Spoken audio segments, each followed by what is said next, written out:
రోజుల కోర్సు పూర్తి చేస్తే చాలు 100% ప్లేస్మెంట్ సపోర్ట్ తో సాఫ్ట్వేర్ జాబ్ మీ సొంతం. వెంటనే కోడ్ జ్ఞాన్ డెస్టినేషన్ ని సంప్రదించండి. నమస్తే, వెల్కమ్ టు సుమన్ టీవీ. నేను మీ Suman TV Usha.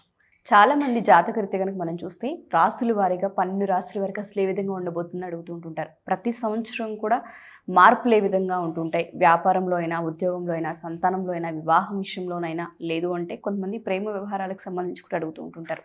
So especially కనుక మనం చూసుకుంటే 12 రాసుల వరకు అసలు ఏ విధంగా ఉండబోతుంది అన్న విషయాలపై మనతో పాటు ఉమాదేవరకొండ గారు ఉన్నారు. ఆయన అడిగి తెలుసుకుందాం. నమస్తే ఉమా గారు. నమస్తే అమ్మా. కర్కాటక రాశిలో పుట్టిన మగవారి కనుక మనం చూసుకుంటే అసలు ఓవరాల్గా ఏ విధంగా ఉంటుంది అంటారు? వీళ్ళ గుణగణాలు ఏ విధంగా ఉంటాయి అండ్ దాంతోపాటు నూతన సంవత్సరంలో ఏ విషయాలలో కలిసి వస్తుంది అంటారు? ఈ కర్కాటక రాశిలోకి పునర్వసు నక్షత్రం 4వ పాదము, పుష్యమి 1, 2, 3, 4 పాదములు, ఆశ్లేష 1, 2, 3, 4 పాదముల దాకా ఈ యొక్క కర్కాటక రాశిగా పరిగణించబడతారు. ఈ కర్కాటక రాశికి వచ్చేసి అధిపతి చంద్రుడు అవుతాడు. కాబట్టి ముఖ్యంగా చెప్పాలంటే వీళ్ళకి మానసిక ఒత్తిడి అనేటువంటి చాలా ఎక్కువగా ఉంటుంది. ఉషా గారు, కర్కాటక రాశి వాళ్ళు ఓవర్ ఎమోషనల్ పీపుల్, చాలా ఎమోషనల్గా ఉంటారు, చాలా సెన్సిటివ్ పీపుల్, చాలా సాఫ్ట్గా ఉంటారు. అంటే వీళ్ళు ఎవరిని మోసం చేయరు, వీళ్ళని మోసం చేస్తే వాళ్ళు తీసుకోలేరు. అంటే చాలా సెన్సిటివ్ అనమాట. మనం చూస్తూ ఉంటాం 10 మంది గ్యాంగ్లో ఒక వ్యక్తి ఉంటూ ఉంటాడు, మనం ఏదైనా అంటే గబుక్కుని ఫీల్ అయిపోతుంటారు. అంటే అలాంటి గమ్మును ఫీల్ అయ్యేటువంటి మనసు నొచ్చుకునేలాగా చేసుకునేటువంటి వ్యక్తులు ఎవరంటే కర్కాటక రాశి వాళ్ళండి. చాలా సెన్సిటివ్. అంటే వాళ్ళు ఎవరిని మాట కూడా అనరు, పొరపాటును కూడా ఎవరిని కించపరిచేలా అనరు, వాళ్ళని పరచకూడదు, అంతే. ఎంతవరకు అంతే. లిమిటెడ్ పీపుల్, బాగా ఒక డీసెంట్ పీపుల్ చెప్పాలంటే ఎక్కడ వరకు ఉండాలో వాళ్ళ లిమిట్స్ బాగా తెలిసిన రెస్ట్రిక్టెడ్ పీపుల్, సెల్ఫ్ రెస్ట్రిక్టెడ్ అవ్వచ్చు వాళ్ళ లిమిటెడ్, కానీ ఫన్ ఉంటుంది, జాయ్ఫుల్గా ఉంటారు, చాలా ఎంజాయ్ చేస్తుంటారు లైఫ్ని, అన్నీ ఉంటాయి. సో ఇది మాత్రం ఉండదు, పక్క వాళ్ళని ఇబ్బంది పెట్టడం లాంటివి ఏమీ ఉండవు. ఇకపోతే ఈ కర్కాటక రాశి వాళ్ళకు ఉన్నటువంటి ఒక బెనిఫిట్ అవ్వచ్చు, కొంతమందికి ఉండేటువంటి ఇబ్బంది కూడా అవ్వచ్చు. అది ఏంటంటే కర్కాటక రాశిలోకి ఒరిజినల్ 2nd హౌస్ వచ్చేసి సింహం అవుతుంది. కాబట్టి వీళ్ళ విద్య మంచి అమోఘంగా ఉంటుంది. గవర్నమెంట్ జాబ్స్ రావడానికి ఎక్కువ శాతం కర్కాటక రాశి వాళ్ళకి అవకాశం ఉంటుంది. అయితే ఇంకొక విషయం ఏంటంటే ఫాదర్ రిలేటెడ్ ఇష్యూస్ ఉంటాయండి. ఒకవేళ జాతకంలో కనుక రవి బాగాలేదు అనుకోండి, ఇంటర్నల్ జాతకంలో కర్కాటక రాశి వాళ్ళకి ఫాదర్కి హెల్త్ ఇష్యూస్ రావడము, లేకపోతే ఫాదర్కి ఇబ్బంది జరగడము, ఫాదర్ ఎక్స్పైర్ అవ్వడము లాంటివి జరిగే అవకాశాలు ఉంటాయి. ఒకవేళ రవి కనుక బాగున్నాడు అనుకోండి, కర్కాటక రాశి వాళ్ళకి జాతకంలో అమోఘంగా ఉంటాయి. ఓకే. ఫాదర్ వల్ల వచ్చేటువంటి సపోర్ట్, ఫాదర్ వల్ల ఫైనాన్షియల్ సపోర్ట్, ఫాదర్ వల్ల మెంటల్ సపోర్ట్, ఫాదర్ వల్ల ఎడ్యుకేషనల్ సపోర్ట్, ప్రతిదీ ఉండే గైడెన్స్ అన్నీ కూడా ఫాదర్ వల్ల వస్తాయండి. కుటుంబంలో ఉండే సపోర్ట్ కూడా వీళ్ళకి బాగా అందుతుంది ఎస్పెషల్గా. సో అయితే ఇక్కడ జాగ్రత్తగా ఉండాల్సింది కర్కాటక రాశి వాళ్ళు. 3rd and 12th లార్డ్ వీళ్ళకి బుధుడు అవుతాడు. కాబట్టి కుదురుగా పనిచేసేటువంటి యోగం ఉండదు. అంటే ఇప్పుడు మారుతూ ఉంటారు. అంటే వీళ్ళది చాలా లక్కీ హ్యాండ్ అని చెప్పచ్చు. అంటే వీళ్ళు ఎక్కడైనా ఎంటర్ అయ్యారంటే గొప్ప స్థాయికి వెళ్ళిపోతాయి. అంటే వీళ్ళ వల్ల అవన్నీ బాగుపడుతూ ఉంటాయి. కానీ వీళ్ళు ఏంటంటే ఒక పట్టాన్ని నచ్చదు. ఎందుకంటే వీళ్ళు చాలా లిమిటెడ్ పీపుల్ కాబట్టి ఎక్కడ ఉండలేరు. 3rd and 12th లార్డ్ బుధుడు ఎప్పుడైతే అవుతాడో ఆ మార్కెటింగ్ స్కిల్స్ కూడా చాలా తక్కువ ఉంటాయి. అంటే ఏదో ఆశపడిపోయి నాకు ఏదో వచ్చేస్తుంది అనేటువంటి తత్వం కాదు వీళ్ళది జనరల్గానే. సో ఏంటంటే చాలా లిమిటెడ్ పీపుల్. కానీ దీంట్లో ఉండేటువంటి ఆశ్లేష నక్షత్రం గురించి మాత్రం కాస్త ఇబ్బందులు ఉంటాయండి.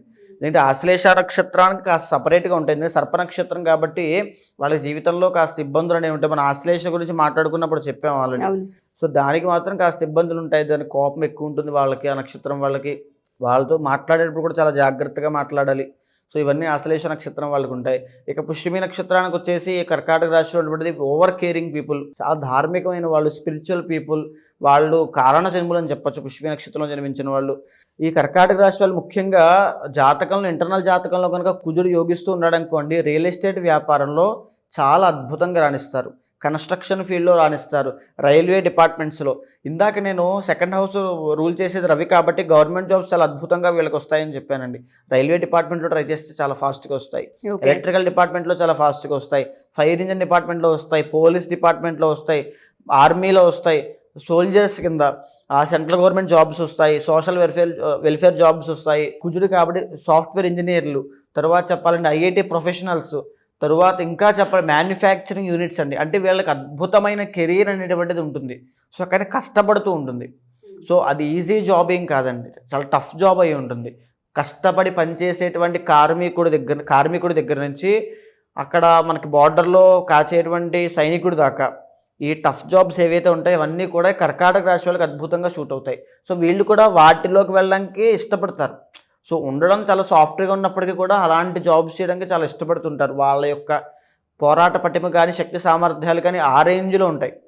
ఇకపోతే 6th lord ruled by Jupiter కాబట్టి వీళ్ళు చాలా జాగ్రత్తగా ఉండాల్సిన కర్కాటక రాశి వాళ్ళు ఎవరైనా సరే లావుగా ఉన్న వాళ్ళు ఉంటే కనుక, అంటే కాస్త ఒబేసిటీ ఉన్న వాళ్ళు ఉంటే, వాళ్ళు ఒబేసిటీ ప్రాబ్లం వల్ల లివర్ రిలేటెడ్ ఇష్యూస్ అండి.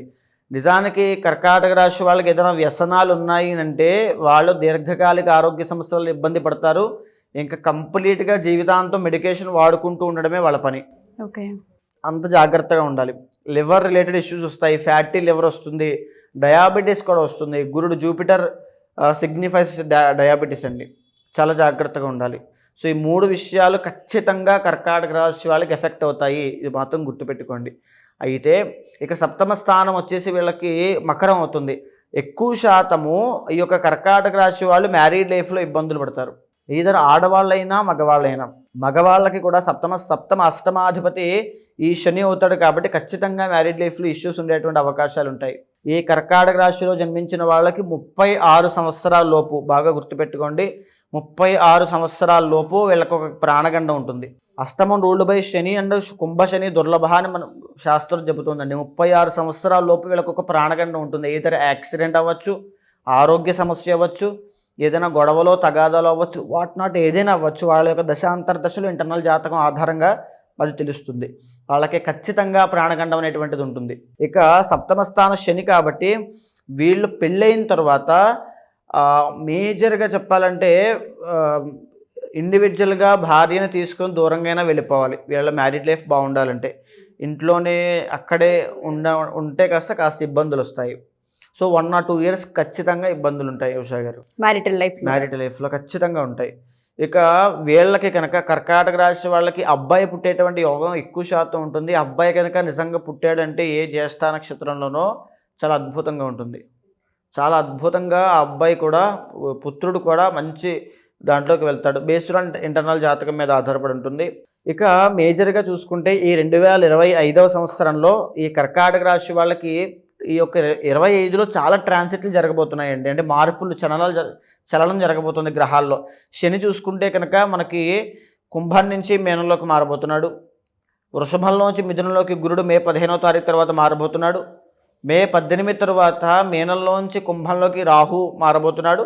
అదేవిధంగా కేతువు కూడా ఈ కన్యలోంచి సింహంలోకి. సో ఇక్కడ చూసుకుంటే ఎప్పుడైతే గురుడు 12వ స్థానమైనటువంటి మిథునంలోకి మే 15వ తారీఖు తర్వాత వెళతాడో వీళ్ళ యొక్క ఆర్థిక పరిస్థితి సంక్షోభంలోకి వెళ్తుంది. బాగా గుర్తుపెట్టుకోండి. డబ్బు పరంగా ఇబ్బందులు అనేటువంటివి చూస్తారు. పేరు గొప్ప ఊరు దిబ్బ అంటారు కదా, అలాగా పేరు ఉంటుంది, గొప్ప స్థాయిలోనే ఉంటారు, కానీ చిల్లి గవ్వ కూడా ఉండదు. అంటే నా ఉద్దేశం ఏంటంటే ఖర్చులు అయిపోతాయి, విపరీతమైన ఖర్చులు అయిపోతాయి. ఈఎంఐస్ అవ్వచ్చు, లోన్స్ అవ్వచ్చు, ఏదో ఎవరికో మాట ఇచ్చి దానివల్ల వాళ్ళకి ఇవ్వవలసి వచ్చిన పరిస్థితి అవ్వచ్చు, విపరీతంగా వెళ్ళిపోతాయి. అదేవిధంగా కర్కాటక రాశి వాళ్ళకి ఇప్పటి వరకు అంటే మార్చి 30 వరకు కూడా అష్టమ శని అనేటువంటిది నడుస్తుంది. ఈ మార్చి 30 తర్వాత ఆ అష్టమ శని దోషం వెళ్ళిపోబోతోంది. అంటే ఈ మార్చి 30 దాకా వీళ్ళు చాలా జాగ్రత్తగా ఉండాలి. అష్టమ శని వెళుతూ ఖచ్చితంగా గాయాలు పాలు చేసే అవకాశాలు ఉంటాయి. అదేవిధంగా వాహన ప్రమాదాల విషయంలో చాలా జాగ్రత్తగా ఉండాలి. మానసిక స్థైర్యం పెంచుకోవాలి. ఎప్పుడైతే భాగ్యస్థానంలోకి శని వెళ్తాడో వీళ్ళకి ఖచ్చితంగా కర్కాటక రాశి వాళ్ళకి మార్చి 30వ తారీఖు తర్వాత ఉద్యోగం వచ్చే అవకాశాలు కనిపిస్తున్నాయి. ఖచ్చితంగా జాబ్ వస్తుంది. అదేవిధంగా వీళ్ళకి ఇప్పుడు చూసుకుంటే మే 18వ తారీఖు తర్వాత అష్టమంలోకి రాహు వెళ్ళబోతున్నాడు. అష్టమంలో రాహు వస్తున్నాడంటే అర్థం చేసుకోండి, ఏదో ఒక ఇబ్బంది తీసుకొస్తాడు. ఆశ పెరిగింది అంటే మొత్తం కిందకు వచ్చేస్తారు, డౌన్ఫాల్ పడిపోతారు. అష్టమ రాహు అంత ఇబ్బందికరంగా ఉంటుందండి. ఆశ కనుక అత్యాశపడి ఎక్కడికైనా వెళ్ళారు, ఏదైనా చేశారు, ఒక ఇన్వెస్ట్మెంట్ పెట్టారు, ఒక డబ్బులు ఎక్కడో పెట్టవలసి వచ్చింది అని అంటే నష్టపోతున్నారని అర్థం. సో ఓవరాల్గా ఈ కర్కాటక రాశి వాళ్ళకి మిశ్రమ ఫలితాలు గోచరిస్తున్నాయి ఉషా గారు. ఇంటర్నల్ జాతకం చూస్తే కానీ వీళ్ళ యొక్క హైప్ ఉంటుందా, డౌన్ఫాల్ ఉంటుందా అని కంప్లీట్గా చెప్పలేము. ఎందుకంటే ఒక పక్క ఉద్యోగం లేని వాళ్ళు ఉద్యోగం వచ్చే యోగం కనబడుతుంది, ఒక పక్క పేరు ఉంటుంది, ఉద్యోగం ఉంటుంది, డబ్బులు అందక అన్ని ఖర్చులు అయిపోయేటువంటి ఇబ్బందులు కనబడుతున్నాయి.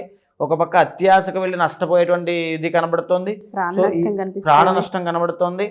సో ఇన్ని రకాల సమీకరణాలు ఉన్నాయి కాబట్టి ఇంటర్నల్ జాతకం చూసిన తర్వాత ఎలాంటి పరిహారం ఆచరించాలి, ఏ దేవతను ఆరాధన చేయాలి, వీళ్ళకి కర్కాటక రాశి వాళ్ళ ఒరిజినల్ 4th హౌస్ కాబట్టి family bondings, family emotions, family attachments, 10 మంది రిలేషన్స్ వీళ్ళకి కావాలని కోరుకునేటువంటి జనరల్ పీపుల్. దీంతో పాటు వీళ్ళకి మంత్రసిద్ధి కూడా చాలా తొందరగా కలుగుతుంది, ఎందుకంటే పుష్యమి నక్షత్రం కూడా ఇందులో ఉంటుంది. ఎందుకంటే కర్కాటక రాశిలో గురుడు ఉచ్చస్థితి పడతాడు. అందుకే ధార్మికంగా ఆధ్యాత్మికంగా వీళ్ళు ఏ మంత్రము చేసినా, ఏ పూజ చేసినా, ఏ పరిహారము చేసినా తొందరగా పనిచేస్తాయి. ఓకే, కాబట్టి ఎలాంటివి ఆచరిస్తే బాగుంటుందో తెలుసుకుని ఇంటర్నల్ జాతకం ద్వారా తెలుసుకుని అవి ఆచరిస్తే 2025 ఎక్సలెంట్గా ఉంటుంది. డెఫినెట్గా అండి.